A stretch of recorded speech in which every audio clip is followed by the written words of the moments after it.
I'm very excited to present to you Jean-Jacques Rousseau.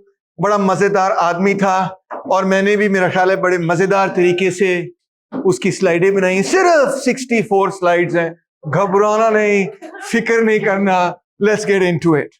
So, Jean-Jacques Rousseau was born in 1712, passed away in 1778, which is kind of bad luck because had he lived till 1789, he would have seen the French Revolution and it would have been so interesting to know कि Rousseau का क्या ख्याल था revolution के बारे में, because उसकी जो राइटिंग्स हैं, even as a young man, they play a very key role in inspiring the French Revolution.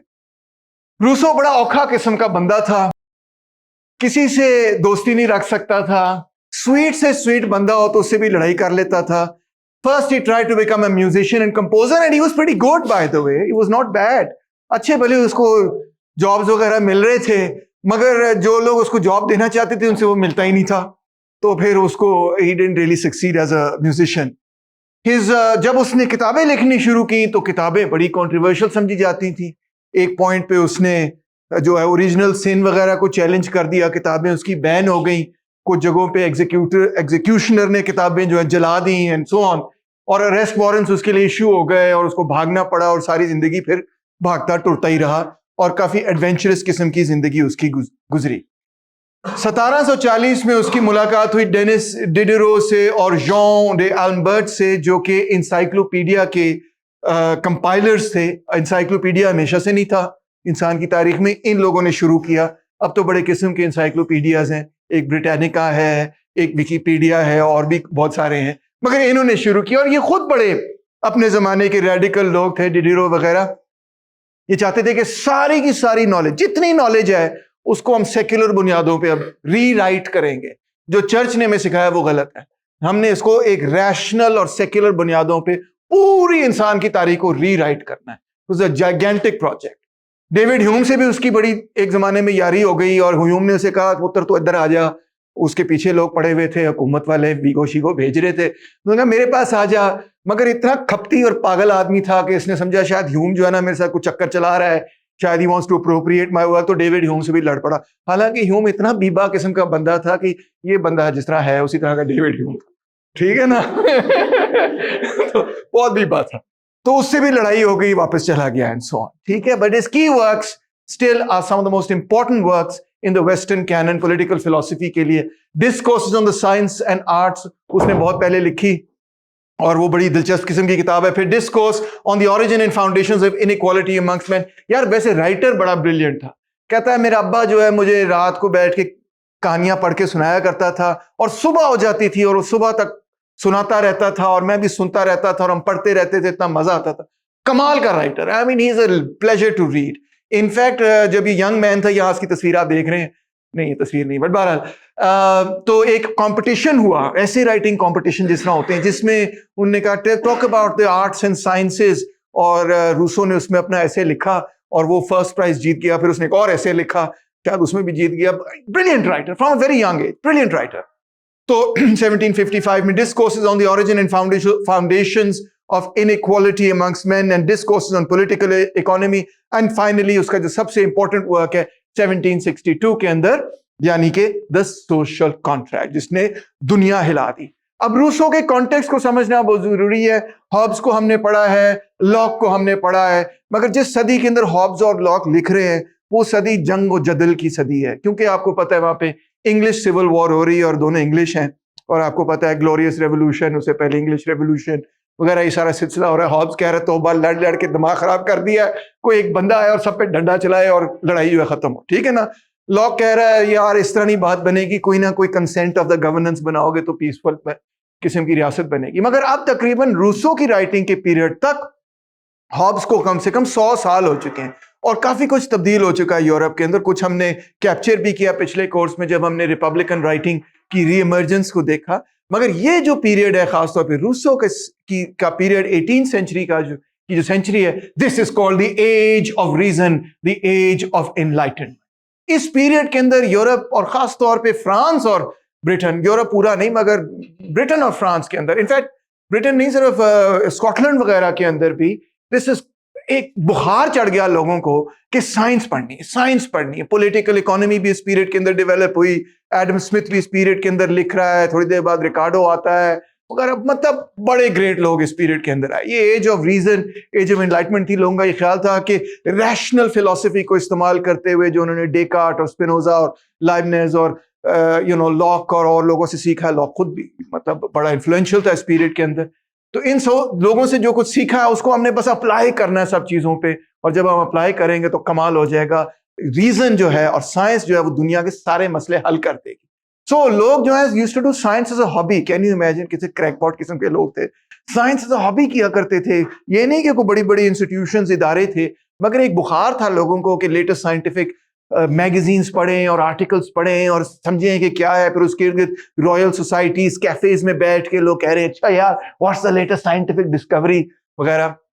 ये एक बुखार था। Scholars question the churches authority and challenge censorship. Newton and lock तो ऐसे थे जिस तरह दुआ लिपा और जस्टिन बीबर हो जमाने के, ठीक है, इतने पॉपुलर थे जिसके हद हिसाब कोई नहीं।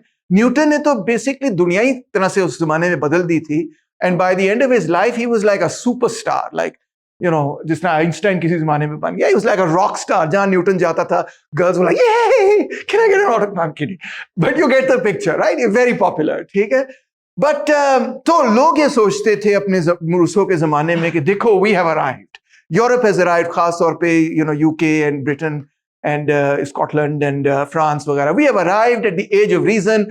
सुपरस्टिशन और रिलीजन हमने सब कुछ पीछे छोड़ दिया है। मोनार्की और ये सारी चीजें हम पीछे छोड़ने जा रहे हैं। सारे कदीम रवायात जो नक्शे कोहन तुमको मिले मिटा दो, जिस तरह अल्लामा इकबाल कहते हैं, वो कह रहे थे हम भी सब नक्शे कोहन मिटा रहे हैं। And we are marching boldly into the age of reason. उस जमाने की आर्ट में भी ये रिफ्लेक्ट होता था कि पुराने जमाने में जब कोई आप पोर्ट्रेट बनाते थे तो बड़ा सीरियस किस्म की बुद्धि होती थी हर बंदे की। तो अब जब एज ऑफ एनलाइटनमेंट आई तो हल्की सी मुस्कुराहट होती थी मुंह पे, जिस तरह वोल्टेयर की शायद आपने पोर्ट्रेट देखी हो, तो हल्का सा वो स्माइल कर। This was called famously the smile of reason, कि भाई आइंदा फ्यूचर बड़ा ऑप्टिमिस्टिक है, डल नहीं है, बोरिंग नहीं है, जरा थोड़ा सा मुस्कुरा भी लो जिंदगी के अंदर, कोई बुरी बात नहीं। So that was called the smile of reason. मगर रूसो ऑफ कोर्स सड़ियल किस्म का आदमी था। He would have none of it. He said, नहीं बस लोग खुश हो ही जा रहे हैं। इनफैक्ट मेरा नुक्ता नजर बिल्कुल इसके ऑपोजिट है। इनलाइटनमेंट ने कोई और civilization and the march of history and technology and all of this advancement and modernity and all this stuff has not contributed anything really significantly positive. In fact, if anything, it has corrupted human nature. अंदाजा करो तरक्की कितनी हो रही है, industrial revolution हो रहा है, सब कुछ हो रहा है, मगर रूसो क्या कह रहा है, नहीं, इससे सब ये सब बकवास है। जब उसने अपना मजमून लिखा discourses on the sciences and arts, he argued that modernity had corrupted and eroded morals, decreased human virtue and happiness, and had not improved lives. आप खुद ही देख लें कि मॉडर्निटी आ गई है तो आपको अब ऐसे कपड़े पहनने, वैसे कपड़े पहनने, बाल यूं बनाने, वो बनाने हैं, औरतों ने वो कॉर्सेट पहनना शुरू कर दिया, किसी ने कुछ वगैरह, मतलब इतने सारे किस्म के कस्टम्स वगैरह पैदा कर दिए। और खास तौर पे एजुकेशन, तौबा मतलब है कि बोर बैठ के किसी टीचर को 2-2 घंटे 3-3 घंटे पूरी दिहाड़ी बैठ के सुनना पड़ता है, और वो बुढ़ा खुसट कोई मेरे जैसा होगा, आपको सुनाई जा रहा होगा पता नहीं क्या 1900 पता नहीं डूड की कहानियां जब वो बड़ा यंग होता था एंड सो ऑन। खैर मैं तो होता नहीं था। बहरहाल एजुकेशन ने तो तबाह बर्बाद कर दी। ये आर्टिफिशियल किस्म की चीज है। आप भला खुद देखें कि जब आपके कोई दोस्त यार होते हैं, आप उनसे कॉन्वर्सेशन करते हैं, ऐसे तो कभी नहीं होता कि आपके कोई दोस्त हो और 2 घंटे वो बात करती रहे और आप यूं करती रहे। ये तो अननेचुरल किस्म की कॉन्वर्सेशन है जिस तरह आप और मैं करें। It's not even a conversation, it's a one sided conversation. और उसमें भी आपको उठ के बैठना पड़ता है और क्विज़ आंसर करने पड़ते हैं और पढ़ना पड़ता है सब कुछ। ये तो करप्शन है of man's nature and it has perpetuated the evils of civilized society. In fact वो कहता है reason threatens human innocence, freedom and happiness. ये जो आपको बार बार सिखा रहे हैं ना, logical thinking and critical thinking, ये सब बकवास आपके जहन को खराब कर रहे हैं, करप्ट कर रहे हैं। एक्चुअली आपको एक सांचे के अंदर मोल्ड कर रहे हैं, एक तरह से आपको उस तरह बनाना चाह रहे हैं जिस तरह वो खुद हैं, और खुद वो कितने बोरिंग किस्म के लोग हैं, आपको भी उस किस्म का बोरिंग किस्म का बंदा बनाना चाह रहे हैं। कहता है instead of education of the intellect he proposes education of the senses. मौसीकी सुने इसीलिए वो खुद कंपोजर भी था, आर्ट नेचर में जाएं, कुदरत में जाएं. These are education of the senses. अच्छे खाने खाएं, खुशबुएं हों वगैरह. This is what is more important than all this logical stuff के 2/2 कितने होते हैं और कितने नहीं होते. Conventional religion और enlightenment atheism दोनों are guided by the head. They are not guided by the heart. दिल की आवाज सुनो, फोन को छोड़ दो, दिल की आवाज सुनो. रूसो कह रहा है कि that is where it's all at. आपने भी कभी सुना होगा ना कि आप सोच रहे हैं अम्मी मैं, या कोई आप किसी के पास जाते हैं, आप कहते हैं मैं कौन सा कोर्स लूं या मैं क्या करूं अम्मी, मैं मोटरसाइकिल लूं, होंडा CD70 लूं या कुछ और. तो कोई ना कोई आपको जवाब, आपका दोस्त कहेगा यार अपनी दिल की आवाज, तो अंदर की आवाज सुनो. अंदर की आवाज क्या कहती है? तुम कहते हैं अंदर से तो गुड़गुड़ हो रही फिलहाल, मगर बहरहाल अंदर की आवाज और दिल की आवाज का जो तस्वर है, listen to the child within you, ये जो आइडिया है. How many of you have heard that expression, right? अंदर की दिल की आवाज. सबने सुनी दिल की आवाज. गुड. तो वो कहता है वो अंदर की आवाज सुनो, listen to the child inside you, तब जो है ना बात बनेगी, तब that is the real you. और आपने ये भी एक्सप्रेशन सुना होगा, मेरी बीवी हर वक्त कहती है, you know it's you have to explore and understand the real you, she says to our daughters. Who is the real you, right? ये आपने एक्सप्रेशन सुना होगा, right? कि भाई मतलब है जो अंदर का इंसान है, जैसे अंदर कोई इंसान है और उसके ऊपर जो है ना इतना सारा कुछ मलबा आपने डाल दिया है कि वो कहीं गायब हो गई, forgotten who you really are. So that is what it's all about. Actually, education should not be about learning anything, but learning about yourself. Know thyself type मामला है, जैसा सोक्रेटिस कहता है. और इस सब चीजों को रिलीजन ने भी और एनलाइटनमेंट एथियज्म ने दोनों ने खराब कर दिया.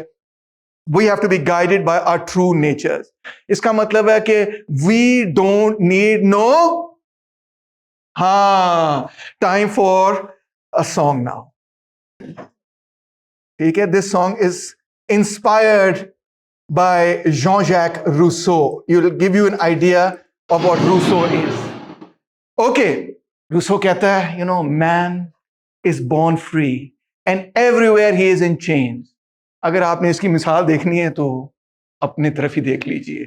Everywhere इंसान पैदा हुआ है आजाद, मगर हर तरफ उसको बेड़ियां लगी हुई हैं. One thinks himself the master of others.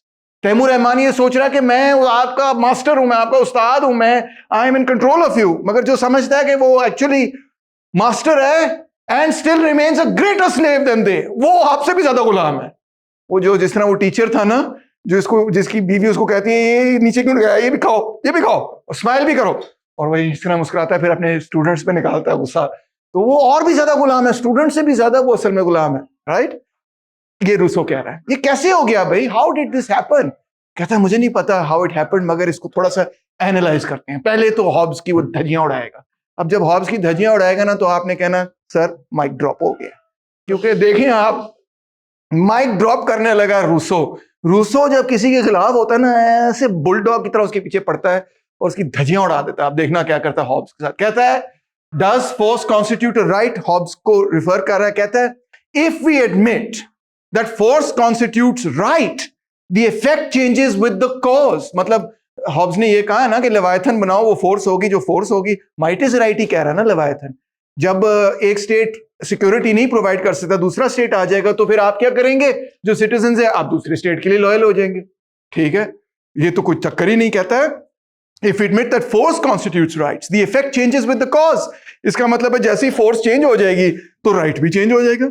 आज अगर सोशलिस्ट तगड़े हैं तो सोशलिज्म अच्छी चीज है, कल अगर कैपिटलिस्ट तगड़े हैं तो कैपिटलिज्म अच्छी चीज है, परसों अगर फैशिस्ट तगड़े हैं तो फैशिस्ट अच्छी चीज है. जो तगड़ा है वो अच्छी चीज है. ये तो अच्छे बुरे का कोई क्राइटेरिया ही नहीं रहा. All force which overcomes the first succeeds to its right. यानी कि जो भी फोर्स दूसरी को गिरा देती है, वो उसको आप राइट कबूल कर लेते हैं. What sort of right is that? Which perishes with the force that gave it existence. यानी कि ये तो आपने फोर्स को ही राइट बोल दिया, एक्चुअली आपने राइट को डिफाइन ही नहीं किया. If right could perish by the force that created it, then it's not really a right, is it? Hence, force does not constitute right, and obedience is only due to legitimate power. तो Hobbs को कहता है कि पाजी तो समझ ही नहीं आई गल की हो रही. Can a people give up their liberty through convention? वो हॉब्स कहता है ना कि सिक्योरिटी फॉर लिबर्टी एंड ये वो फलां सारी सिनारियो. कहता है to renounce our liberty is to renounce our quality of man. Hobbes मियां ने जो कॉन्ट्रैक्ट बनाया था उसके अंदर तो आपको कोई राइट ही नहीं था. आपको अगर मैं सॉवरेन कहूं कि भाई ये करना है, ये करना है, जो मैं कहूं आप तो उसको चैलेंज ही नहीं कर सकते मां सिवाय एक सिचुएशन में, और वो ये फॉर सेल्फ प्रेजर्वेशन। उसके अलावा the sovereign has complete power according to Hobbes. तो वो कहता है this is totally to renounce what it means to be a human being. To be a human being means that you can take your own decisions, you have free will. वो free will ही छीन ली है सारी लोगों से अगर Hobbs ने, तो वो उनसे उनकी इंसानियत ही छीन ली है basically Hobbes. Such a renunciation is incompatible with the nature of man. ये इंसान की कुदरत के खिलाफ है कि इंसान आगे से प्राइम मिनिस्टर बैठा हो और आप सवाल भी ना करें। ये कैसे हो सकता है कि भाईजान आप क्यों आए थे, और अगर आप आए थे तो टाइम पे क्यों नहीं आए थे? ये सवाल करना तो हमारा हक बनता है ना। We find tranquility. Oh, I love this phrase. I love this phrase. कहता है we find tranquility also in dungeons. अगर पीस का ही मसला है कि पीस करनी है, तो हाँ डंजन में बड़ी पीस होती है ना, कोई लड़ नहीं रहा होता। We find tranquility also in dungeons, but is that enough to make them enjoyable? ये कोई जिंदगी है डंजन्स वाली? तो सिर्फ पीस करते रहें आप और ये डंजन्स वाली जिंदगी पैदा कर दें अपने अवाम के लिए, लोगों के लिए, तो ऐसी पीस का कोई फायदा नहीं, उसमें पीस हो जाएंगे हम। Do states have the right to enslave people by conquest? Hobbes कहता है कि अगर एक कॉन्करर आ जाए दूसरी की टेरिटरी को टेक ओवर कर दे तो बस आप उसको लॉयल हो जाए। ये क्या अजीबोगरीब बात है। कहता है war is not a concern between man and man but between state and state। ये बड़ी मजेदार बात है। कहता है states can only have other states and not men for enemies because there can be no true relation between things of different natures। रियासत का मुकाबला रियासत से है, रियासत का मुकाबला आम फलस्तीनी शहरियों से। ये तो अनइक्वल चीज है, ऐसे नहीं होना चाहिए। अगर किसी ने किया तो गलत किया। कहता है the earliest and the only natural societies also are families। Families are the first models of political societies। The chief represents the father of the family, the children, the people, etc. So, do they have a right to enslave people? He says no. The army of one state has a right to kill the defenders of the others while they still have arms in the hands। यानी कि जब वो लड़ने आ रहे हैं तब रियासत एक दूसरे से लड़ेगी, मगर what happens अगर वो छोड़ दें? As soon as they lay them down and surrender themselves, they cease to be enemies or instruments of enemies. They become simply men, and the victors have no longer any right over their lives। Geneva convention वगैरह, laws of war वगैरह ये कहते हैं कि अगर उसने अपने हथियार फेंक दिए हैं, अब वो रियासत का नुमाइंदा नहीं रहा, अब वो एक फर्द बन गया है। उसने यूनिफॉर्म अपनी उतार दी है, अब वो एक इंसान है, अब वो रियासत नहीं है, रियासत की नुमाइंदगी नहीं कर रहा। अब आप उसको कत्ल करते फिरें, ये कोई सेंस भी नहीं बनती। रियासत की लड़ाई रियासत से। क्या आप इस बात को मानते हैं? हाँ जी, सारे मानते हैं। अगर ये सारे मानते हैं, if war does not give the conqueror the right to massacre the conquered, then that right that does not exist and cannot serve as the basis for the right to enslave the conquered। रियासत के पास फिर ये कैसे हक आ गया कि अगर एक रियासत ने दूसरी रियासत को डिस्प्लेस कर लिया तो now you owe your allegiance to that new riyasat that is overthrown the other riyasat. अगर जंग में ये राइट नहीं है रियासत के पास कि वो इनोसेंट सिविलियंस को कत्ल करे, कोई इसको राइट नहीं कहता, अगरचे लोगों ने ये किया जरूर है, मगर कोई भी इसको कहता नहीं है कि ये दुरुस्त है। हमेशा लोग कहते हैं नहीं हमने तो नहीं किया, दूसरों ने नहीं किया है ना, कोई भी इसको दुरुस्त नहीं मानता। अगर रियासत के पास ये राइट नहीं है कि वो आम शहरियों को मैसेकर कर सके जो जंग नहीं कर रहे, जो इनोसेंट सिविलियंस हैं, तो रियासत के पास ये राइट कहां से आ गया फिर कि वो पूरे स्टेट को टेक ओवर करके सबको अपना गुलाम बना ले? ये राइट नहीं हो सकता। स्लेवरी वैसे ही अननेचुरल है। भाड़ में गए प्लेटो और एरिस्टोटल और वो सब जो कहते थे स्लेवरी बड़ी नेचुरल चीज है, कोई नेचुरल चीज नहीं है। कहता है रूसो कहता है if there are some who are slaves by nature, आप कहते नहीं जी उसकी तो कुदरत में ही है, उसकी फितरत में है कि वो गुलाम हो। The reason is that men were made slaves against nature. उनकी कुदरत वो फितरत में नहीं था, उनकी फितरत को आपने तोड़ा मरोड़ा, उनको ब्रेक डाउन कर दिया, उनके मेंटल स्टेट ऑफ माइंड को, उनकी कुव्वत बर्दाश्त को, उनकी कुव्वत इजहार को, उनकी कुव्वत फैसले को तोड़ दिया आपने, और फिर आपने उनको अपना गुलाम बनाया। जिस तरह हम आपके साथ करते हैं, आपके पास ये हम कुव्वत क्या कहना चाहिए, फैसला आपसे छीन लेते हैं ना कि आप बैठना चाहते हैं नहीं बैठना चाहते हैं। हम कहते हैं जी अटेंडेंस पे 10% लगेंगे, तो उड़ा देते हैं हम आपको इस तरह। Force made the first slaves and slavery by degrading and corrupting its victims perpetuated their bondage। कोई नेचुरल स्लेवरी नहीं। इंसान के लिए फितरी तौर पे कोई स्लेव होना उसकी फितरत का हिस्सा नहीं है। ये तो तोड़ा गया लोगों को, ये तो बाय वायलेंस स्लेवरी की गई है। कोई भी जिनको स्लेव बनाया था वायलेंस से ही बनाया था, और वायलेंस से स्लेव बना के फिर उनको पे स्लेव मेंटेलिटी इंपोज करके उनको जद्दी पुश्ती उनको इंस्लेव करके रखा। कहता है slaves, slavery and right contradict and exclude each other. Mr. Hobbes ये देखो उसको लेक्चर कर रहा है, तुम्हें समझ नहीं आ रही इस बात की, मैं तुम्हें जानी कुछ कर रहा हूं। ये क्या बात, स्लेवरी जहां पे होगी वहां पे राइट्स की तो कोई चक्कर ही नहीं हो सकता। आपने तो कोई हकूक ही नहीं दिए पब्लिक को, कोई राइट्स ही नहीं दिए पब्लिक को, तो बात क्या कर रहे हैं आप राइट्स की? Slavery and rights contradict each other. You can't talk about the rights of slaves. It's a contradiction in terms. I own that person. Rights of slaves का क्या चक्कर होना फिर? कहता है when a people is constrained to obey and does obey, it does well. मैं मानता हूं कि ऐसे कुछ रियासतें हैं जिनको जबरदस्ती आपने फोर्स किया हुआ है कि ये करना है और वो अच्छी भी चल रही होंगी, but as soon as they can throw off its yoke and it does throw it off, it does better. जब वो इस गुलामी को उतार देता है, it does even better than it's doing.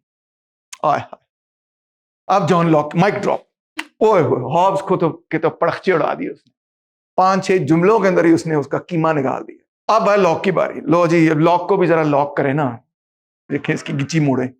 कहता है Rousseau argues that for Locke the individual is always calculating their individual self interest. आप गौर करें स्टेट ऑफ नेचर ये वो में लॉक का जो पूरा फ्रेमवर्क है वो ये है कि मेरे राइट्स,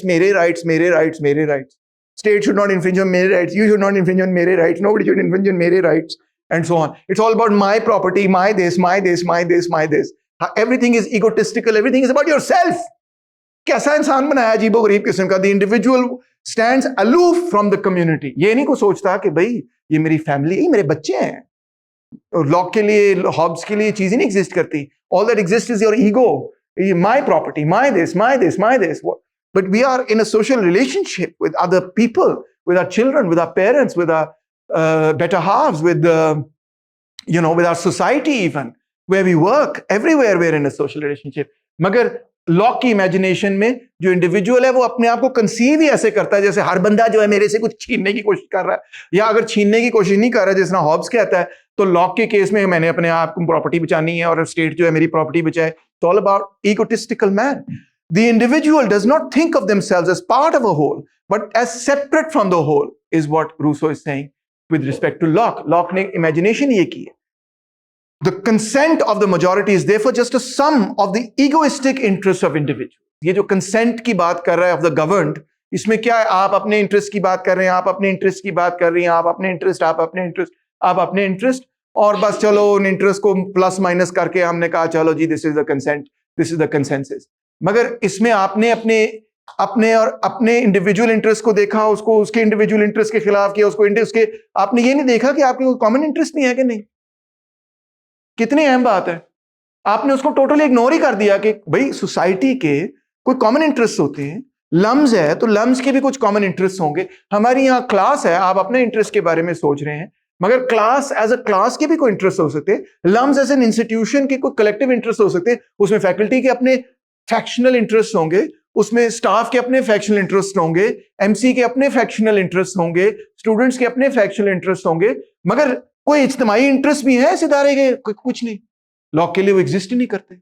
तो कह रहा है कि ये सोच ही गलत है, क्योंकि हम जो है हम कोई हर्मिट की तरह तो नहीं अकेले रह रहे, हम एक सोसाइटी में रह रहे हैं. तो हमारे और उस सोसाइटी के अंदर हमारे आपस के एक दूसरे से ताल्लुकात हैं, और उन ताल्लुकात में के जरिए ही हम वो चीजें हासिल कर सकते हैं जो हम हासिल करना चाह रहे हैं. तो फिर इसका मतलब ये है कि हमारे कुछ कॉमन इंटरेस्ट भी हैं. तो लॉक की पूरी इमेजिनेशन में और पूरे सोशल कॉन्ट्रैक्ट में है ही नहीं, वो कोई नजर ही नहीं आते. Where is that? तो रूसो कहता है देखो, और लॉक की जो आइडिया है रिप्रेजेंटेटिव डेमोक्रेसी, कोई साहब बैठे हैं मुछा बना के बैठे ने, कहता है the moment people allow itself to be represented, it is no longer free, it no longer exists as a people. The day you elect representatives is the day you lose your freedom. और ये देखो, ये बंदे जो यहां बैठे हैं ना, ये इस बात को जानते हैं मैं तुम्हारा नुमाइंदा होवांगा, ठीक है, चाहे वो जितने मर्जी सिप्स ऑफ वाटर लेते रहे यहां पे, उनको रियलिटी पता है कि क्या है, that they are not your representatives. It's not really like that. What is the situation? देखो हंस रहे हैं. So it is the day you lose your freedom. देखो, the English people believes itself to be free because 4 साल बाद वो election करा लेते हैं. It is gravely mistaken. It is free only during the elections of members of parliament. As soon as the members are elected, the people is enslaved. It is nothing. ये पाकिस्तान को नहीं describe किया, जब election हो रहा होता है हर बंदा आपके पीछे होता है, सर मैं आपके पास आया हूँ, मैं सर पाकिस्तान में करप्शन खत्म कर दूंगा, मैं ये कर दूंगा, मैं 4 चांद लगा दूंगा, मैं ये कर दूंगा, प्लीज वोट फॉर मी। आपने वोट डाल दिया, उसके बाद कौन सी पब्लिक, कौन से वोटर्स 4 साल बाद देखेंगे जब फिर इलेक्शन होगा। वो इलेक्शन होगा या नहीं वो भी अलग बात है। So that is the reality. Rousseau कहता है ये जो डिवाइन राइट्स वाले हैं ये भी सब है बेवकूफ। All power we are told comes from God. वो कहते हैं God is sovereign, all power comes from God. I grant it does, हाँ मैं मानता हूं इस बात को, but all disease likewise comes from the same hand. Disease also comes from God. हाँ जी। And yet whoever forbade us to call in a physician. किसी ने ये तो नहीं कहा आपको कि अगर डिजीज हो गई आपको कि आप डॉक्टर को ना बुलाएं। तो मकसद कहने का ये है कि भाई अगर हमें पता होता all justice flows from God, but if we knew how to receive it from on high, we should require neither government nor laws. अगर हमें पता होता कि डिवाइन जस्टिस क्या है तो ना हमें हुकूमत की जरूरत होती, ना हमें कानून की जरूरत होती। अल्लाह मियाँ का फरमान को हम समझ जाते और हम बस उस पर अमल करते, गल ही मुक जाती। गवर्नमेंट की तो जरूरत ही इसलिए है क्योंकि हमें नहीं पता भाई। Why don't you admit that कि हमें नहीं पता कि क्या करना है क्या नहीं करना। इसी वजह से तो गवर्नमेंट की जरूरत है, क्योंकि आप कुछ कह रही हैं, आप कुछ और कह रहे हैं, आप कुछ और कह रहे हैं, आप कुछ और कह रहे हैं। तो फिर वी नीड अ सिस्टम जिसके अंदर हम डिसाइड करेंगे कि किस तरह से क्या करना है, किसकी बात माननी, किसकी नहीं माननी। हाय, अब मैं आपको समझाने की कोशिश करता हूं मसला शुरू कहां से।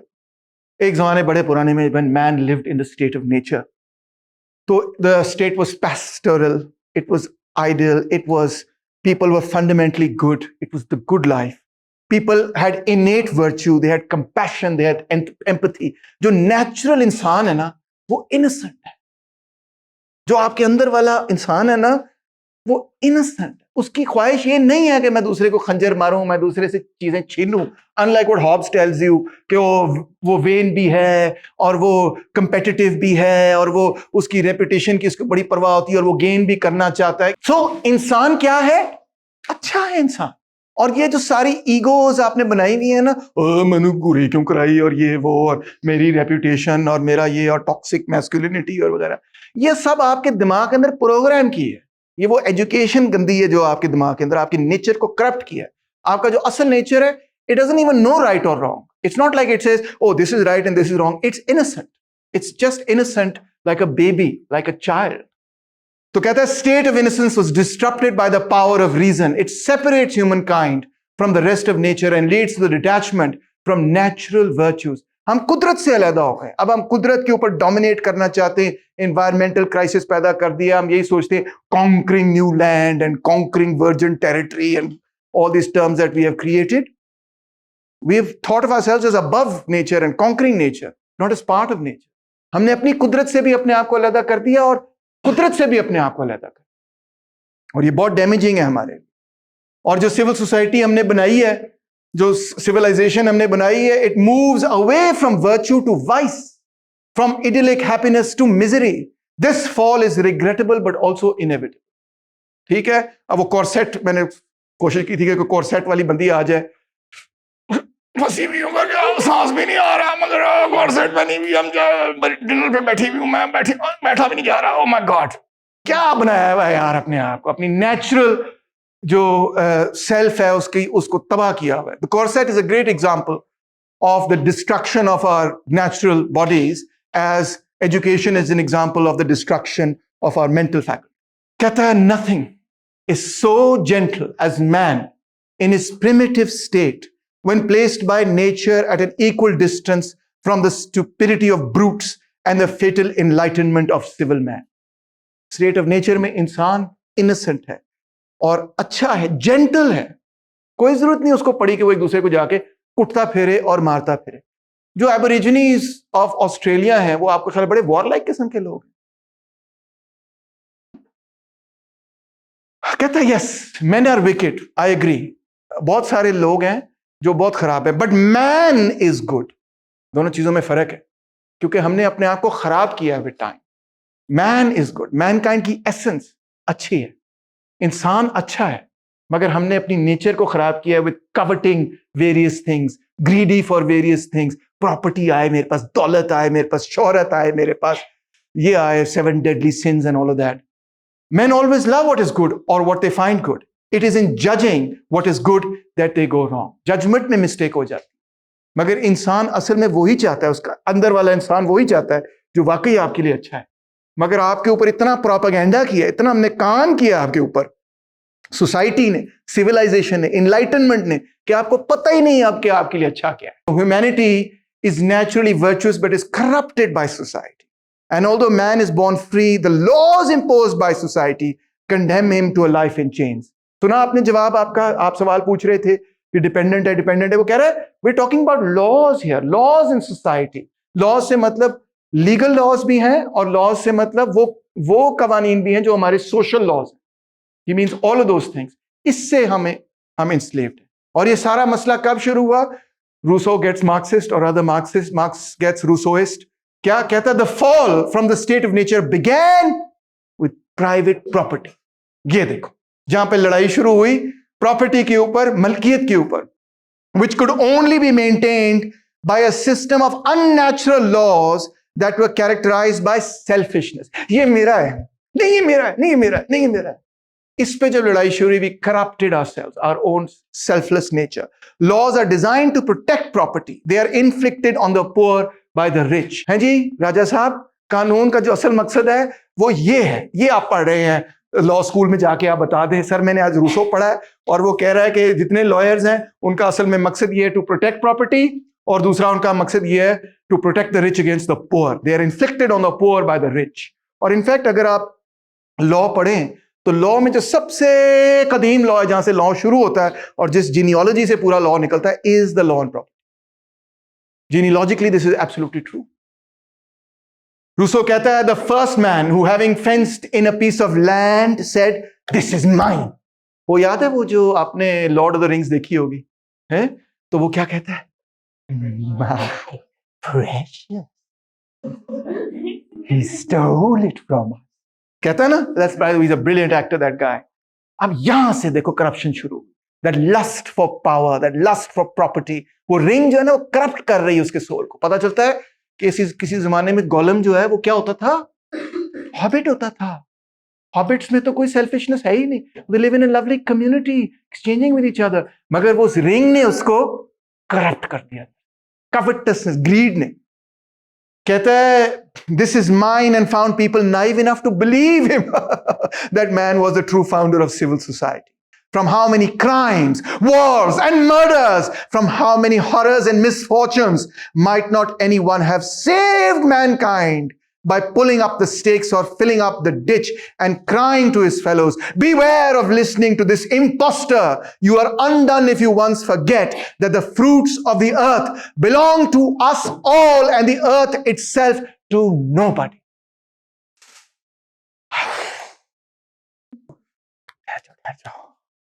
Yes, wrong खड़े हो. क्या कमाल राइटिंग है, जबरदस्त है कि नहीं? अब देखो ये बड़ी रेडिकल किस्म की बात है कि यहां से सारा मसला खराब. The move from a natural to a civilized state, therefore, brought about a move not only from virtue to vice, from innocence and freedom to injustice and enslavement. ये देखो फैरो साहब बैठे हैं, उसको सर्व कर रहे हैं लोग. इससे क्या है साबित होता है, क्या जाहिर होता है? ये बिगिनिंग्स ऑफ सिविलाइजेशन है आपकी. और क्या है? सब गुलामी पर बुनियाद. हकीकत यही. अब गुलामी की शक्लें थोड़ी थोड़ी तब्दील करके आपने उसे कहा गुलामी से, कहा नहीं ये भी गुलामी नहीं है, वेज लेबर है, कुछ और है, मगर है वही चीज. Yeah. So what is the solution? So what is the solution that Rousseau proposes? He says we have to create a social contract, but वो वाला social contract नहीं हमें चाहिए जो हॉब्स का social contract था, और वो वाला social contract भी हमें नहीं चाहिए जो लॉक वाला social contract था. We have to create a Imrani मुआहिदा यानी social contract, but it has to be a different one. Rousseau का social contract is based on this idea of the general will. अगर ये आप निकाल दें general will, तो फिर रूसो का social contract पूरा होता ही नहीं. तो मसला क्या है? प्रॉब्लम क्या है? What is the problem? How does Rousseau pose the problem? Let's try and understand that. Rousseau कहता है कि हॉब्स का लेवायथन जो है वो सिटीजन्स को कोई फ्रीडम दे ही नहीं रहा, और लॉक का जो पूरा idea consent of the majority, वो तो सारे का सारा idea is based purely upon individual and even egotistical interest. Locke's will of the majority is just the sum of private wills or the sum of factions. यानी कि lock जो कह रहा है कंसेंट ऑफ द मेजॉरिटी, उसमें हर बंदा अपने लिए सोच रहा है और बस चलो ठीक है आपने छोटा मोटा उसमें बार्गेन कर लिया, कॉम्प्रोमाइज कर लिया, मगर जो कलेक्टिव इंटरेस्ट है उसके ऊपर कोई तवज्जो ही नहीं है।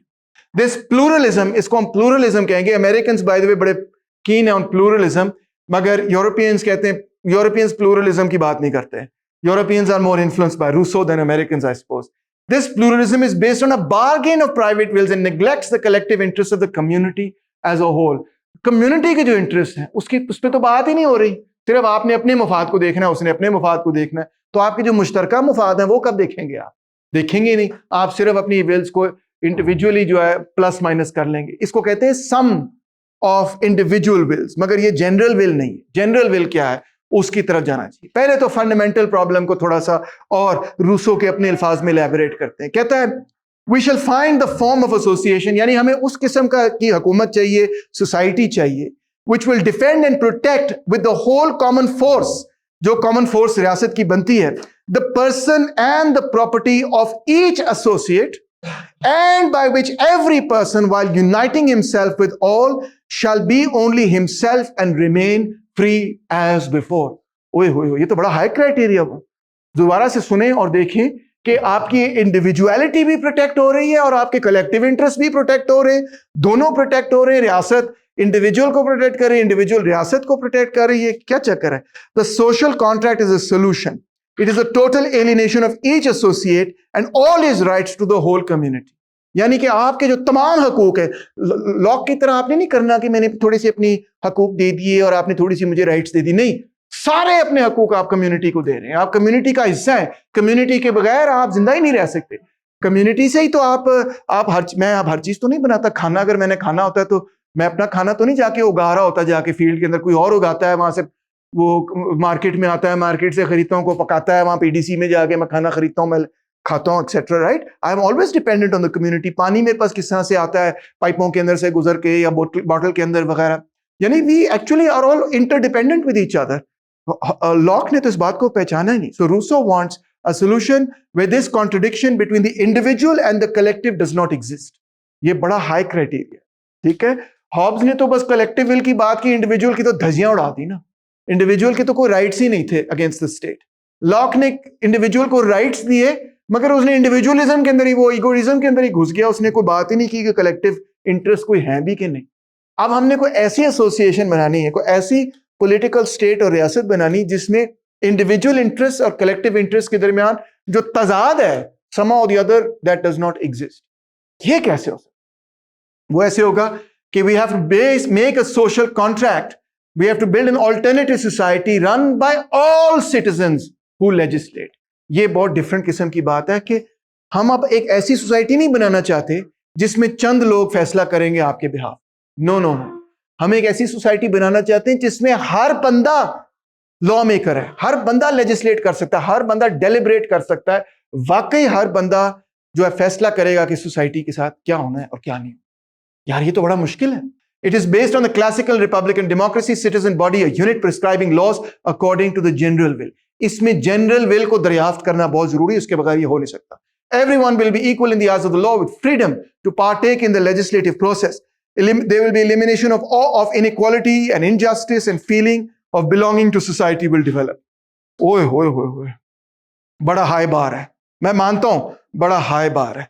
So Rousseau proposes the concept of this idea of the general will।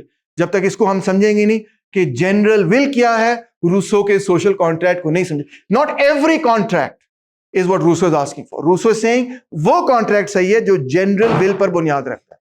General will कहता है आई लाइक इट ऑलरेडी, मगर no sir, it is not the will of the generals. General will से मुराद ये नहीं है कि जर्नलों की विल क्या है, कुछ और मुराद है। तो मुराद ये है कि the general will arises out of deliberation, it is discovered. इसको ढूंढना पड़ता है, इसको तलाश करना पड़ता है, डिबेट करनी पड़ती है, डिस्कशन करनी पड़ती है, गुफ्तगू करनी पड़ती है। It develops from an examination of the individual as an integral member of the community as a whole। Self-interest and the interests of the community are not at odds। ये at odds लगते हैं law के framework में, Hobbs के framework में, मगर ये है नहीं। ये अगर आपको महसूस होता है कि you are at odds with all your students, it's because of that society socialization जो आपके जहन में, जो आपके नेचर को करप्ट किया गया। तो how are we going to discover this general will? कैसे करेंगे? हम डिस्कस करेंगे, हम बात करेंगे, हम फुल पार्टिसिपेशन करेंगे, हम डिबेट करेंगे। इसके लिए जारी बात है हमें छोटी कम्युनिटी की जरूरत है। 10,000 लोगों के दरमियान डिबेट करना थोड़ा औखा काम है, मगर हाँ, हम ये 60 लोग यहाँ पे हैं, हम डिबेट कर सकते हैं। हम बैठेंगे, हम बात करेंगे, हम डिस्कस करेंगे। हम बात करेंगे ड्रेस कोड होना चाहिए लम्स में कि नहीं होना चाहिए। हम डिस्कस कर सकते हैं कि मॉरल पुलिसिंग होनी चाहिए लम्स में, नहीं होनी चाहिए। हम डिस्कस कर सकते हैं कि तैमूर रहमान को क्विज़ेस करने चाहिए, नहीं करने चाहिए। और इसमें क्या होगा? अब आपका इंटरेस्ट ये है कि तैमूर रहमान ये कहे कि क्विज़ेस नहीं होने चाहिए, हैं? अगर आप अपने इंडिविजुअल इंटरेस्ट को देखें। मगर जब हम इस चीज को डिस्कस करेंगे, डिबेट करेंगे, डिस्कस करेंगे, तो आप एक आहिस्ता आहिस्ता आप इस चीज को, रूसो कहता है, रियलाइज करेंगे कि आप किस मकसद से यहां बैठे। जब हम इसको वाकई डिबेट करेंगे ना, तो आप आहिस्ता आहिस्ता ये रियलाइज करेंगे कि आप किस मकसद से यहां बैठे। अगर तो सिर्फ आप इस वजह से बैठे हुए हैं कि अम्मी अबू ने कह दिया था तो आ गए और ये कंपलसरी सब्जेक्ट था तो चलो वक्री गाल है, फिर ना बैठो।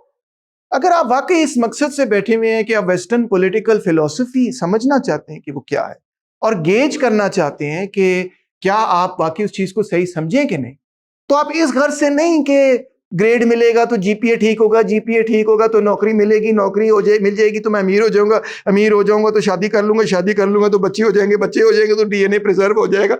ये नहीं आप सोच रहे। आप क्या सोच रहे हैं फिर? आप सोच रहे हैं कि I really want to understand whether I've really understood what it is that I'm here to understand. And all the things that are necessary for me to understand what I'm trying to understand are good for me. They're not for Taimur Rahman. They're not even for Lums. They're for you to test your own knowledge. कि आपने एक चीज पढ़ी है, आप खुद gauge करें कि आप वाकई उसको समझे कि नहीं समझे। जब हम डिस्कशन को, या हो सकता है कि it's not a good test of that, but then you yourself will come up with a better test. You say sir मैं अपने आप को टेस्ट करना चाहता हूं, मैं समझना चाहता हूं कि मैंने वाकई इस चीज को ठीक समझा या नहीं समझा, मगर मैं इसको थोड़ा डिफरेंट तरीके से करना चाहता हूं। मकसद क्या है? मकसद ये नहीं है, ग्रेड नहीं मकसद। मकसद ये to understand whether you understood the concept. जब हम इस नतीजे पर पहुंचेंगे, फिर आप खुद अपने लिए वो सब चीजें, इंस्ट्रूमेंट्स डिवाइस करेंगे जो कि आप समझते हैं आपकी अपनी इंटेलेक्चुअल डेवलपमेंट के लिए जरूरी। तो रूसो कहता है कि जब आप डिबेट और डिस्कस करेंगे, आप अपने फैक्शनल और अपने इंडिविजुअल इंटरेस्ट को छोड़ते हुए रियलाइज करेंगे कि there is a larger collective जिसके इंटरेस्ट के साथ मेरे इंडिविजुअल इंटरेस्ट जुड़े हुए। ये नहीं कि कलेक्टिव के इंटरेस्ट मेरे इंडिविजुअल इंटरेस्ट से ज्यादा अहम है, ये नहीं वो कह रहा, मगर वो ये कह रहा है कि मेरे इंटरेस्ट और कलेक्टिव इंटरेस्ट जो है वो एक दूसरे से मुतजाद नेसेसरली नहीं है, वो एक दूसरे के साथ है। और जब आप उस नतीजे पर पहुंचेंगे और उस पॉलिसी पर पहुंचेंगे जिसमें के मुतजाद होने के बजाय you find that common ground, that is when you arrive at what he calls the general. So now problem यही है कि ये एक छोटी कम्युनिटी में ही हो सकता है, बहुत बड़ी कम्युनिटी में नहीं हो सकता। Majority rule emerges out of the general will. It is only the general will that can compel individuals. It can never be known whether private will is conformable to the general will until it has been submitted to the free vote of the people. तो vote करना है हमने, voting के हक में है, मगर वो डिबेट, डिस्कशन, डेलिब्रेशन के बाद पॉलिसी बनेगी on the recognition of what is in the collective interest as a whole. और ये सोसाइटी ने आपको करप्ट किया हुआ है कि आप हर वक्त अपने मफाद के बारे में सोचते हैं। आप कलेक्टिव, आप अपने मफाद को सोसाइटी के मफाद के साथ सहमत करके जोड़ के नहीं सोचते। यही तो मसला है सारा, यही तो सेल्फिशनेस पैदा की है हिस्ट्री ने और सिविलाइजेशन ने और एजुकेशन ने, जो नहीं होनी चाहिए। और अगर आप इसको एक्सेप्ट नहीं कर पा रहे तो रूसो ये कहेगा you just been too corrupted by society to understand what I'm saying. Of course he wouldn't say it in American but rather French accent. अच्छा, so that is the difference between the will of all and the general will. क्या फर्क हुआ? The latter यानी general will regards only the common interest. The former is the sum of private wills.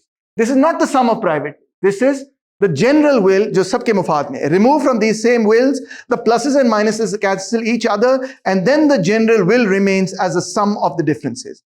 An informed debate will give rise to the general will. That is why no partial society should be formed in the state and every citizen should speak his opinion entirely from himself.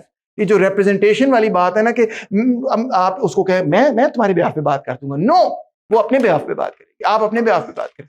आप अपने behalf पे बात करेंगे और हम सब बैठ के डिबेट और डिस्कस करेंगे और उस डिबेट और डिस्कशन से कंसेंसस बनाएंगे। क्या कंसेंसस ये नहीं है कि 100% हो सकता है लोग अग्री ना करें, कहीं भी 100% लोग अग्री नहीं करते, मगर consensus is not 100%। Consensus just means the vast majority come to an understanding कि हमारे मफाद में क्या है, एज अ कलेक्टिव हमारे इंटरेस्ट में क्या है, और वो है जनरल। वहां से जनरल विल पैदा, और इस चीज तक अराइव करना बड़ा जरूरी, बहुत जरूरी है इस चीज तक पहुंचना। In this, all will be equal before the law. Instead of destroying the natural equality of mankind, the fundamental compact substitutes, यानी ये जो अब जनरल विल की बात कर रहा है, जो नया सोशल कॉन्ट्रैक्ट ला रहा है, क्या करेगा? It will create a moral and legal equality for that physical inequality which nature placed amongst men, and that let men be ever so unequal in strength or genius, they are all equalized by convention and legal rights. तो ये बड़ी irritating argument मुझे लगती है। लोग कहते हैं देखिए जी, दो बंदे बराबर तो नहीं होते, एक बंदा स्ट्रांग होता है, खातून जो इतनी स्ट्रांग नहीं होती, how can you all B equal? बंदा जो है बच्चे नहीं पैदा कर सकता, बंदी जो है वो can pretty much do what guys can do, forget that part. The point is कि तो physical inequality is not what he's talking about. He doesn't care about that. What is he talking about? कि एक society के अंदर जहां हम रह रहे हैं वहां पे अनइक्वल स्ट्रेंथ होगी, अनइक्वल इंटेलिजेंस भी होगी, but what are we talking about? We are equalizing by convention. Convention का मतलब by contract, by social contract. What are we equalizing? We are equalizing legal right. That's what it's all about. But Rousseau equalizing illegal rights की बात तो कर रहा है, मगर बीबियां नहीं इसमें शामिल। जैसे मैं ब्रेक में कह रहा था, his mother died when he was very young, and then he was a bit of a what's the right word for it? He was a bit of a playboy, you could say, or something. He was passed around between various elite women, etc., which is, I think, kind of built a resentment too. He got married, but he was so poor कि वो अपने बच्चे नहीं पाल सकता था। उसने अपने बच्चे दे दिए, वो बेचारे मर गए। अपने बच्चों का ख्याल, अपनी बीवी का ख्याल नहीं रख सका। पागल सा आदमी था बेचारा। तो औरतों के हवाले से भी कहता है कि पहले तो आप ये कोटेशन पढ़ चुके हैं, नेचुरल सोसाइटीज फैमिलीज होती हैं, फैमिलीज में प्यो जो है वो चीफ होता है, फादर जो है वो चीफ होता है, चिल्ड्रन जो है वो पब्लिक होते हैं वगैरह। मगर ये बड़ी दिलचस्प बात है, कहते हैं unless women were domesticated and constrained by modesty and shame. बंदियों को नहीं पढ़ाना, लम्स आने की आपको जरूरत नहीं है। आप घर जाएं और क्या सीखें? How to be demure and pleasing to men and listening to men and just whatever. Men, उसकी वजह क्या? You have to be taught modesty and shame. Why? Because men would be tyrannized by women. Oh my God. When would be tyrannized by women, for given the ease with which women arouse men's senses, men would finally be their victims. बंदे, तुम कुछ हो ही नहीं, तुम अपने आप को बड़ा फटूस समझते हो। वो कह रहा है यू आर नथिंग, ऐसे तुम्हें जो है ना फर्क है। सो फाइनली क्या कह रहा है general will? Each of us places in common his person and all his power under the supreme direction of the general will, and as one body we all receive each member as an indivisible part of the whole. We are part of the whole. We are one individual, but the individual is like part of an organism. The associates take collectively the name of the people and separately that of citizens. As individuals, you are citizens. As a collective, what are you? The people. Power to the people. सुना ना आपने? This is Rousseau. As participating in the sovereign authority and of subjects because they are subjected to the laws of the state. So now it's time for a cheesy 90s music break. Because you know, I am a cheesy 90s music kind of guy. This is called All for One and One for All. So देखा, Rousseau को Brian Adams भी पसंद करता है। आप हमें उस पर तनकीद करी जा रहे हैं। आगे चलते हैं। So the individual का क्या होगा? एक दफा जनरल विल एस्टैब्लिश हो जाए, वो पीछे बंदा बैठा है, वो कह रहा है, अपने फोन को चेक कर रहा है कि कॉर्पोरेट कल्चर सर सही बता रहे हैं, गलत बता रहे हैं, मगर वो नहीं मानेगा। कुछ नहीं होता। अगर वो नहीं मानेगा तो उसको हम कंपेल कर देंगे, बिकॉज जब जनरल विल पैदा हो जाएगी, the individual must be compelled. As soon as this multitude is united in one body, you cannot offend one of its members without attacking the body, and much less can you offend the body without incurring the resentment of all the members. All for one and one for all. इसका मतलब ये भी है कि whoever refuses to obey the general will shall be compelled to it by the whole body. ठीक है? एक बंदे के लिए हम सब ने, एक बंदे के बचाने के लिए हमने सब ने इकट्ठे हो जाना, उसको बचाना है और तुमने सबको बचाना है। ये है असल में यूनिटी, रियल सोसाइटी। इस चीज की रिकग्निशन की जरूरत है। इस रूसो से ठीक है, आप कहते हैं इम्प्रैक्टिकल है, आप कहते हैं हो नहीं सकता वगैरह वगैरह, वैसे ही आप करप्टेड है बाय सिविलाइजेशन, क्यों नहीं हो सकता, मगर बहरहाल अगर आप कहते भी है तो it doesn't matter to me. Is this not a goal worth aspiring to? Is that what you're telling me? It's not worth trying to get to that goal? ये तो नहीं आप कह सकते। So what is the general will? कहता है नहीं, मजा नहीं आ रहा। This is not what I thought the general will is going to be. But बहरहाल कहता है it is justifiable because it has the social contract for its basis. ठीक है, ये आपकी social contract पर बुनियाद रखा। It is equitable, it is common to all. It is beneficial because it's aimed at everybody's good, not my good, not your good, not your good, not marketing department, not HSS alone, not SSC, not this class or that class, but everybody. That's what we have to find. It is solid because it is guaranteed by public force, by the state. With the social contract in place, the people obey only their own will. To ask how far the respective rights of the sovereign citizens extend is to ask how far the citizens can engage with themselves, each towards all and all towards each. All for one and one for all. Acha ji. So sovereignty finally inalienable. Sovereignty cannot be represented but by itself. The power may well be transmitted but not the will. General will jo hai wo public ke paas hai. But haan, the commands of the chiefs can pass for the general will as long as the people do not oppose them. Kuch वो allowance देता है कि ये नहीं है कि हर बंदे ने हर फैसला करना है, मगर हर बंदे ने मिल के लेजिस्लेट करना है कि कानून क्या होगा और उसकी इंप्लीमेंटेशन फिर ऑब्वियसली हुकूमत करेगी और उसमें फैसले करेगी and so on. Sovereignty is also indivisible. इससे मुराद ये the rights which we take for a part of that sovereignty are all subordinate to it and always supposed supreme wills of which they only sanction the execution. यानी कि आपने sovereignty create की, उसको एक हिस्से से आप सॉवरेनिटी ले लें या दूसरे हिस्से से, ये नहीं हो सकता। सब the whole thing is the whole people is what give it sovereignty. Can it make a mistake? Can you arrive at the wrong conclusion? Yes. The general will is always right and tends to the public advantage. मगर उसको discover करना होता है। We can make a mistake in understanding what the general will is. The people are never corrupted, but they are often deceived.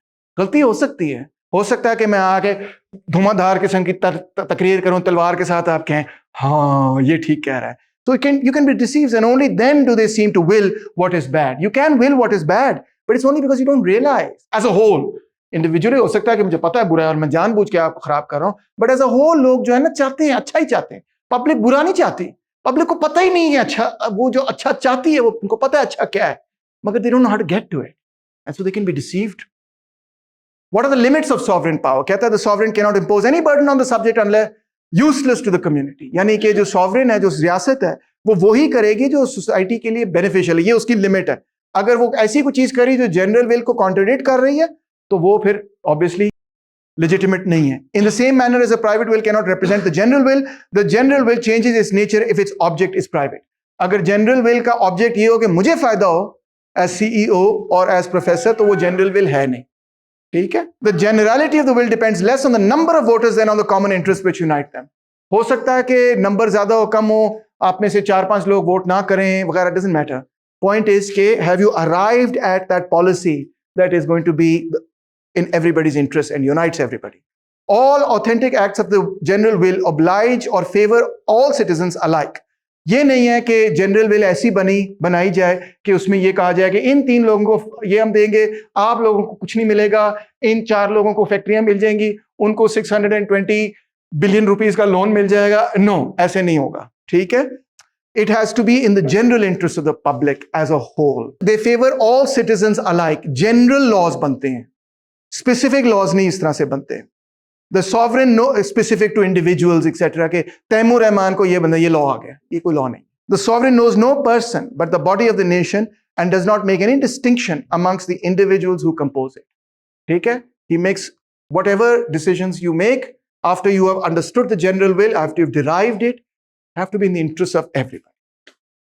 What about life and death? भाई कुछ लोग कहते हैं कि individual cannot give what they do not have, and since we cannot commit suicide, so then how can the state give the death sentence? कहता है man may not have right to suicide, but every man has a right to risk his own life for self-preservation, and that means that the state can also give the death penalty if somebody violates the general will badly enough. What about civil liberty? So ये जो नई चीज बनी है अब, इसका नाम है civil liberty. ठीक है, पुरानी क्या थी?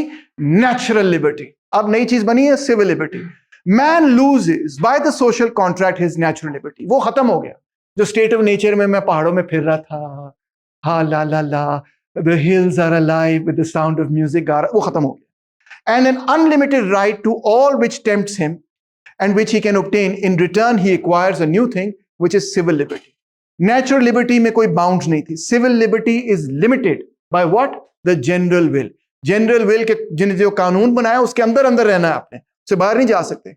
The people are not sovereign. The general will is the sovereign. Only the people acting in the general will, therefore, are sovereign. ठीक है? So, finally, it is slavery to be under the impulse of mere appetites and freedom to obey a law which we prescribe to ourselves. यानी कि जब हम अपने लिए कानून बनाते हैं तो ये स्लेवरी नहीं है, क्योंकि हमने इनलाइटेंड तरीके से पहले समझा है कि हमारे मुफाद में क्या है, हमारे कलेक्टिव और इंडिविजुअल मुफाद में क्या है, और फिर उसकी बुनियाद पे हमने एक जबरदस्त किस्म का कानून बनाया है, और फिर वो हमने अपना खुद कानून बनाया है. उसको इंस्लेव करना is a kind of self discipline. और सेल्फ डिसिप्लिन जो है वो गुलामी नहीं होती, क्योंकि अपने एपेटाइट्स का गुलाम हो जाना ये गुलामी है कि भाई भूख लग रही, चॉकलेट खाई जाओ खाई जाओ. नहीं नहीं, जब मैं डिसिप्लिन कर सकता हूं अपने आप को कि मैंने चॉकलेट नहीं खानी, ठीक है, तो अब मैं actually I am in command of myself. That's real freedom. What do we lose with this social contract? कहता है instead of losing citizens only gain from a mode of living unsettled and precarious to one better and more secure. From a state of natural independence to one of liberty, from possessing the power of injuring others to security for themselves, and from their strengths which others might by the employment of theirs overcome, to a right which social union renders invincible. We don't lose anything. Unlike Locke, who says, I'm giving up a bit of my individual liberty for, protection of my property. No, we don't lose anything. We just gain and gain and gain with the social contract, if the contract is based on the true collective interest and common good of all people.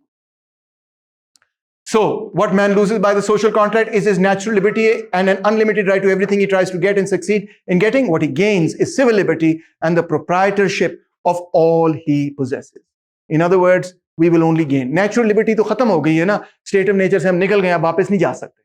ठीक है, population बढ़ गई, technology बढ़ गई, civilization की march आगे चल गई, knowledge आ गई हमारे पास, we ate from the tree of knowledge. We're not getting back into the Garden of Eden. So what can we do now? We can create this civil liberty. This is what we need, a social contract.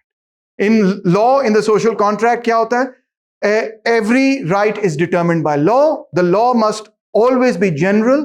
The whole people must determine for the whole people what I call law. All those functions which relate to any individual object pertained not to the legislative power. यानी कि law ये नहीं होता कि तैमूर रहमान को 10,000 रुपया पकड़ा दो.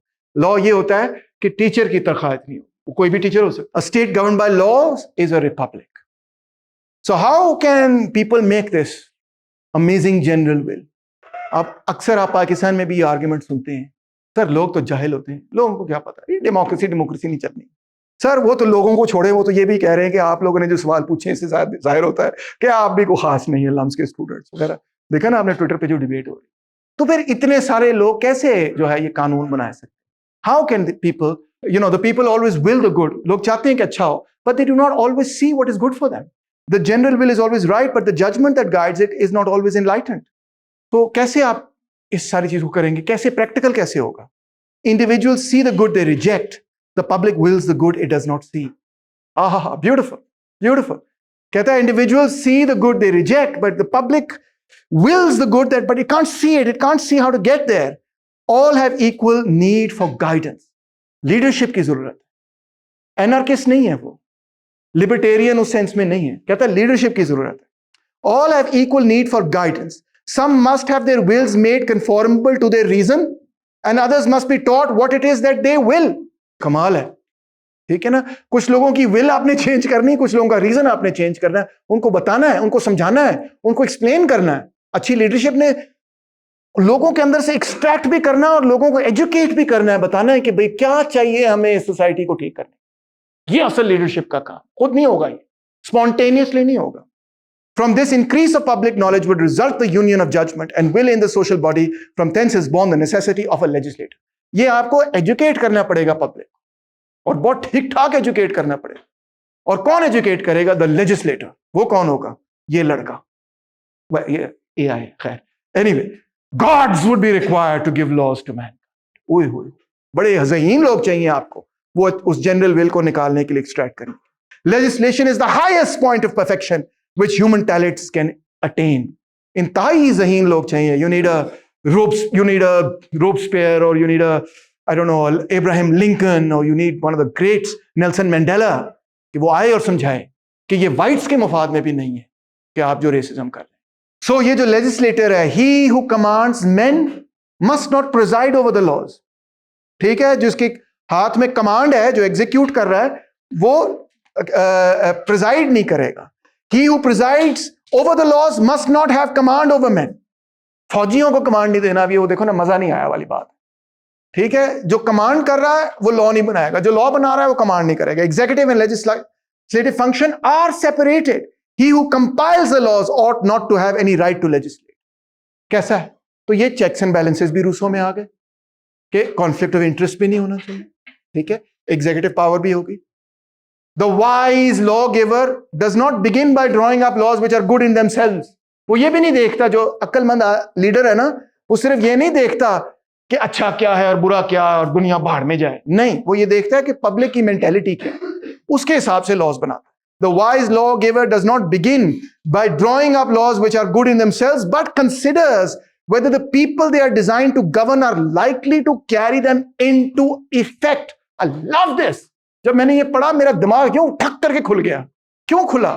क्योंकि मुझे समझ आई कि भाई आज से 1400 साल पहले या 2000 साल पहले अगर कवानीन जो है वो एक तरह से बने थे, तो वो इस वजह से इस तरह से बने थे क्योंकि उस सोसाइटी के अंदर वो कानून, a wise lawgiver, you know who I'm referring to here, if I'm talking about 1400 years ago, would have made laws that accorded to that society and moved that society forward. He would not have just made some abstract law कि ये अच्छा है, ये बुरा है, but he would have looked at the objective conditions and understood, and subjective conditions, and understood, यार इस society को यहाँ जहालत से निकालने के लिए ये करना पड़ेगा, फिर ये आगे जाएंगे, फिर आगे शायद और कानून बने, फिर और कानून.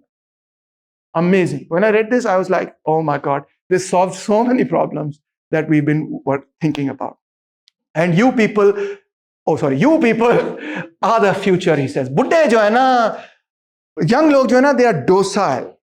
But जब बुड्ढे हो जाते हैं, they become stubborn, जैसे मैं हूं. Once customs are established, it is difficult to change them. The people, like cowardly and stupid patients who tremble at the sight of the physician, will not even bear to have their evils examined into with a view to removing them. वो doctor से घबराते हैं, वो उस legislator से घबराते हैं, उस बंदे से घबराते हैं जो उनको सिखाने की कोशिश कर रहा होता है जी? अपने बारे में सोच रहा हूं मैं. उस बंदे से घबराते हैं. वो कहते हैं नहीं, कोई हमें एग्जामिन भी ना करे, कोई हम पे तनकीद भी ना करे. कहता है मगर समटाइम्स वायलेंट इपॉक होती है, रेवोल्यूशन होती है, और वो भूल जाते हैं. जब वो भूल जाते हैं, this is rare and do not, you know, इतना ज्यादा होता नहीं, बट जब वो भूल जाते हैं, there is a period of youthful maturity which is the ideal time to create laws. जब रेवोल्यूशन होता है, it's almost like everybody becomes young again. You get unstuck in your ways. You know, it's a wonderful thing happened to me. I know time up हो गया, मगर सुनो, बड़ा अच्छा तजर्बा है कि मेरे प्यो के साथ in my teenage years, as a typical teenager, I had a kind of tough relationship. And then I went to college, and when I went to college, it was in the US. So he came over to stay with me in the hostels and everything. Yeah, he was taking holidays, like मैं अपने पुत्र ਨੂੰ मिलन जावांगा. When he came to visit me, so we were no longer in the groove of father-son. Suddenly now we were in the groove of two friends hanging out. And I had the best time with my dad. It changed my relationship with him entirely. And it was amazing. After that, my relationship with him has been totally different. This was in college that this happened, right? Totally different. Just changed it. Because वो जो typical groove था ना कि प्यो ने यहाँ बैठना है, मैंने वहाँ बैठना है, उसने मुझे आप मुझे पूछना है होमवर्क किया कि नहीं किया, वो groove से हम निकल गए ना. जब वो groove से हम निकल गए तो we began to develop a new relationship. तो societies के साथ भी ऐसे हम groove में फंस गए हैं. मैं आदत पड़ गई है कि बस ये इस तरह करना है, फिर इस तरह करना है, फिर खोखे पे जाना है, फिर ब्राउनीज खानी है, फिर ये करना, जो भी है हमें आदत बन गई है, हम उससे निकल ही नहीं सक रहे. बिकॉज हैबिट्स जो है ना, actually man is a creature of habits. Habit को तोड़ना बड़ा मुश्किल है, हैबिट को रिकॉग्नाइज करना भी बड़ा मुश्किल है। मगर जब कोई एक्स्ट्रॉर्डिनरी चीज होती है ना, तो वो हैबिट वो ग्रूव टूट जाता है, वो हैबिट टूट जाती है। Then we can think in a new way. Is it practical? But sir ये हो नहीं सकता, वो पीछे बंदा बैठा है, ये आगे बंदा बैठा है। No, it's not practical, but it doesn't matter that it's not practical. Who told you? What have you studied so far that is so practical?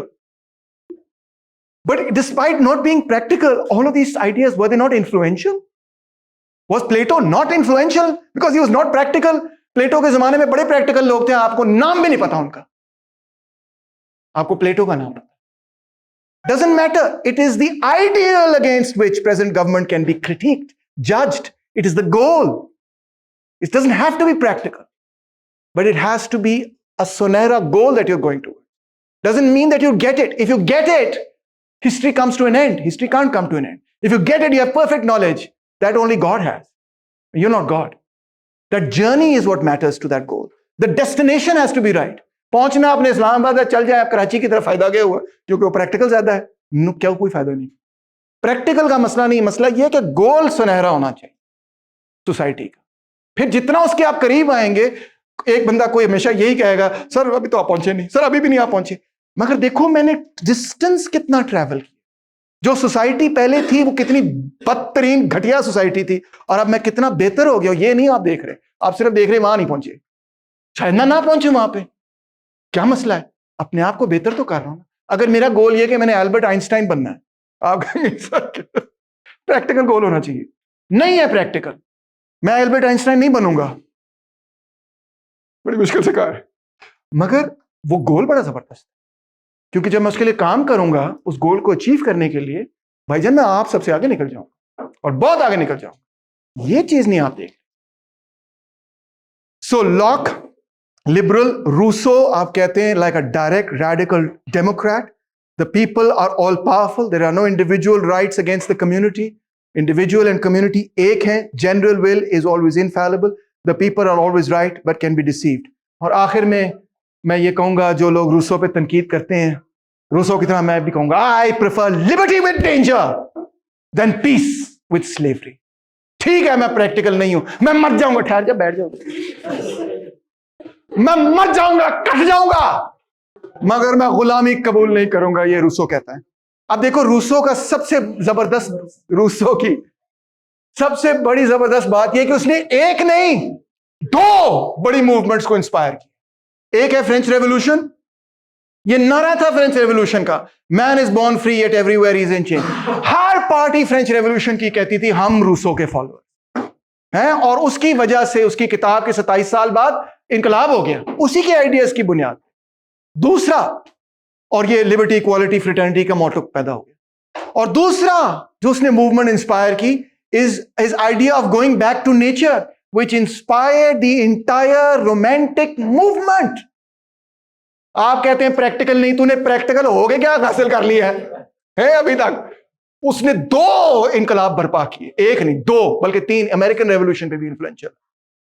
So French revolution, romantic movement, he is the main man. This is a very nice table to sum up. This really is the last slide. Look, I am not lying.